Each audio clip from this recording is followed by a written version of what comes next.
काय पुण्यश्लोक राजमाता अहिल्यादेवी होळकर यांचा त्रिशताब्दी जन्म महोत्सव संपूर्ण देशामध्ये मोठ्या धुमधडाक्यामध्ये साजरा होत असताना फलटण येथे धर्मरक्षक अहिल्याबाई होळकर यांचा सिनेमा लागलेला आहे। या सिनेमा गेली 4 दिवस पुढील 4 दिवस सर्व फलटणकर नागरिकांसाठी मोफत ठेवण्यात आलेला आहे।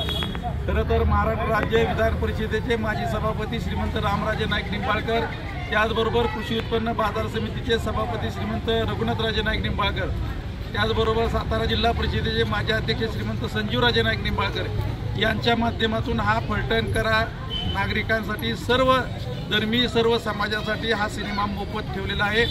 या सिनेमामध्ये धर्मरक्षक अहिल्याबाई होळकर यांनी जे कार्य केले ते अतिशय जगाला प्रेरक असं कार्य, जगातील सर्वात शक्तिशाली स्त्री म्हणून पुण्यश्लोक अहिल्यादेवी यांची गणना केली जाते। आपल्या सर्वांना माहीत आहे की पुण्यश्लोक अहिल्यादेवींचं काम हे पूर्ण देशाला प्रेरणादायी असं होतं आणि हे काम अहिल्यादेवींचं काम सर्व लोकांपर्यंत पोहोचावं याच उद्देशाने हा राजघाटाच्या माध्यमातून हा सिनेमा आपण आयोजित केलेला आहे। याचा सर्व समाज बांधवांनी लाभ घ्यावा ही नम्र विनंती। धन्यवाद। आपल्या परिसरातील ताज्या आणि महत्त्वाच्या बातम्या पाहण्यासाठी स्थैर्य न्यूज चॅनलला YouTube वर सबस्क्राइब करा आणि बेल आयकॉन प्रेस करा।